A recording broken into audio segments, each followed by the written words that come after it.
आलोचना उसी की होती है जो जिंदा होता है, मुर्दे की ही प्रशंसा होती है। मुर्दे की तो हर कोई प्रशंसा करने ही लगता है। निंदा उसी की होती है जो जिंदा होता है, और निंदा नहीं हो रही है तो समझना वो मुर्दे की भांति है। जब जब हमारे लिए आलोचना सुनना पड़े तो समझना हम सही दिशा में चल रहे हैं। आलोचक इसीलिए बैठे रहते हैं कि आप आगे बढ़ रहे हो, आपकी टांग खींचने के लिए तैयार है। और रही बात आलोचकों से, तो आलोचक तो किसी को नहीं छोड़ते हैं।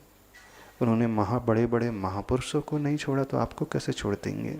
उन्होंने सीता को नहीं छोड़ा, शीलवती नारी हुई थी जो, उसे नहीं छोड़ा, उसकी आलोचना करने लगे। उन्होंने राम को नहीं छोड़ा, उन्होंने महावीर को नहीं छोड़ा, और तो और आचार्य गुरुवर श्री विद्यासागर महाराज जी को नहीं छोड़ा, महात्मा गांधी को नहीं छोड़ा।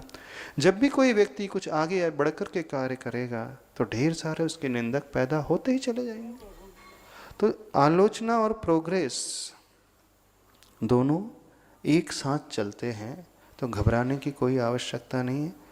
मुश्किलें दिल के इरादे आजमाती हैं, स्वप्न के पर्दे निगाहें से हटाती हैं। हौसला मत हार, गिर कर है मुसाफिर, कि ठोकरें आलोचना तुमको चलना सिखाती है। तो जब भी आलोचना मिले, ठोकरें मिले, तो समझना वो हमें और मजबूत बनाने वाली होती है। बिना उसके कभी भी हमारे भीतर निखार आ नहीं सकता। स्वर्ण में निखार उस ताप से आता है, भट्टी में तपने से आता है। तो ये संसार का नियम है। जितना हम विरोधी तत्व को सहन करेंगे उतना ही हम आगे बढ़ेंगे। हम क्यों एक्सपेक्ट करते हैं कि हमारी आलोचना ना हो? एक्सपेक्ट करना ही नहीं चाहिए। Be very realistic. वास्तविकता के धरातल में जीना सीखें, और वास्तविकता बिल्कुल ऐसी ही है।